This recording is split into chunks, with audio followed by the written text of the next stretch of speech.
The Galactic Council had issued a full-blown, "Do not intervene" advisory across the core worlds. The reason? The abduction of Princess Velatari of House Zyraxis, ruler of one of the most ancient and feared empires in the galaxy. She had been captured by the Skarn, a species so violent and unpredictable even the war-hardened Drakari wouldn't challenge them. The Skarn didn't negotiate. They didn't even speak. They devoured. Whole planets, entire populations. Gone. Their motives were unknowable. Their cruelty legendary. So, the Council did what it always did when a situation was too dangerous. They issued a ban. All rescue attempts were to be abandoned. No heroics. No diplomacy. No incursions. Leave her. Let the Skarn have her. And the galaxy obeyed. Except for one man. His name was Cole Danner, a former Terran combat engineer turned rogue contractor. He wasn't royalty. He wasn't even employed. He'd been drifting through backwater ports ever since the human-Drakari conflict ended, taking odd jobs and earning a living doing what most people were too scared or too sane to attempt. But something about the princess's last known transmission haunted him. If anyone hears this, I am not begging for rescue, I am asking for honor. Do not let me fade in a monster's belly. If I die, let it be on my feet, not in chains.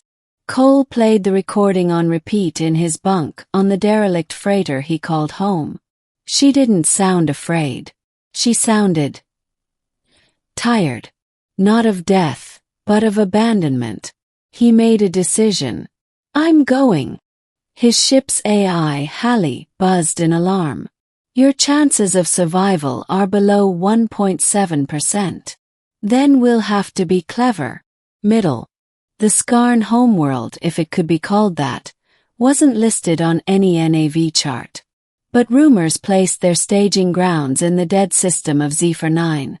A sunless cluster of frozen rocks littered with the carcasses of broken ships and lost fleets. Cole landed on one of the moons under stealth shielding, masked his heat signature, and began scanning.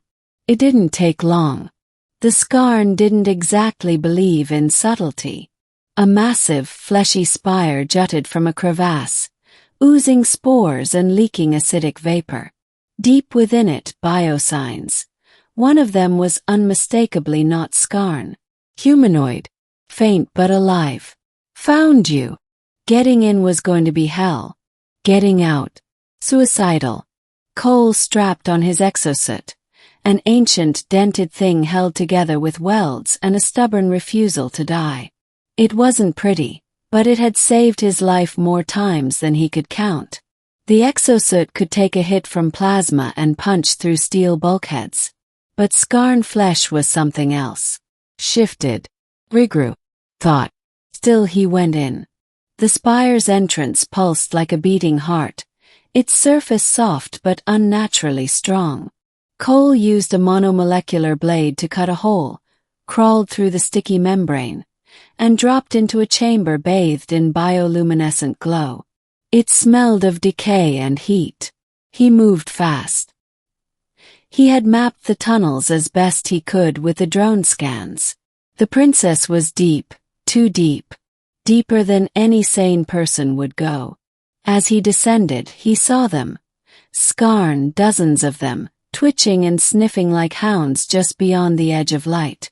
But his suit cloaked most emissions, and he moved like a ghost. Finally he reached the cell. She hung suspended by biological cords, arms stretched, her face bruised but proud. She looked regal even in ruin. Her eyes widened as he stepped into the chamber. "A human," she rasped, disbelief in her voice. He knelt beside her, slicing through the cords. "You sound disappointed. I expected no one. But you." Cole shrugged. "I've got poor impulse control." He injected her with a stimulant. Her body tensed, and her feet hit the ground, wobbling but standing. Alarms screeched, high-pitched wails that sounded like bone grinding in a vice. "They know," she said. "I know," he replied. The escape was chaos. Scarn poured from the walls, shrieking and tearing through the tunnels with clawed limbs and rows of needled teeth. Coal blasted their path with heat charges, sealing off corridors, forcing the creatures back. Velatari moved like a dancer, slower than she once was, but graceful and furious, wielding a bone shard she'd hidden in her cell to stab at any creature that came too close. They reached the surface in a blistering rush.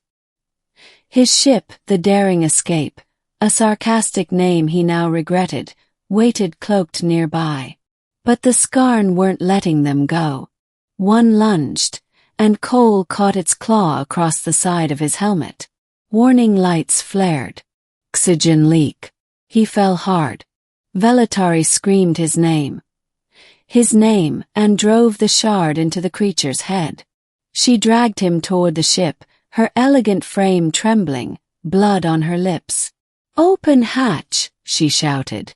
The AI complied. Inside, Hallie sealed the doors. The ship lifted as Scarn tried to swarm them. But Cole had one last trick. He dropped a thermonuke deep into the tunnel they'd come from. As the ship ascended, a shockwave lit up the night. They were free. Ending. Cole awoke in the medbay, ribs taped, head pounding. Velatari sat beside him, wearing a clean robe and sipping broth. "Human," she said, voice calm. "You defied the council. Risked your life. For me." He groaned. "Yeah, well, guess I'm not great at following orders." She leaned closer. "Do you know what they call humans in the Corps? Tell me." "Unrefined. Reckless. Loud." He paused. "But today, I call you indispensable." He smiled despite the pain. "I'll take that." She set the cup down. "You saved not just a life, but a throne. My people will never forget." He shifted upright. "So what now? You return to your golden palace and I get a polite thank you." Velatari studied him, her golden eyes softening. "There is a debt between us. One I intend to repay properly. Not as a monarch. As me." She reached into her robe and drew something from her neck, a ring shaped like a coil of stars. "This is the signet of unity. It grants audience and immunity in my empire." She placed it in his hand. "You are more than a hero, Cole Danner. You are now a name in our legends." The council tried to reprimand him.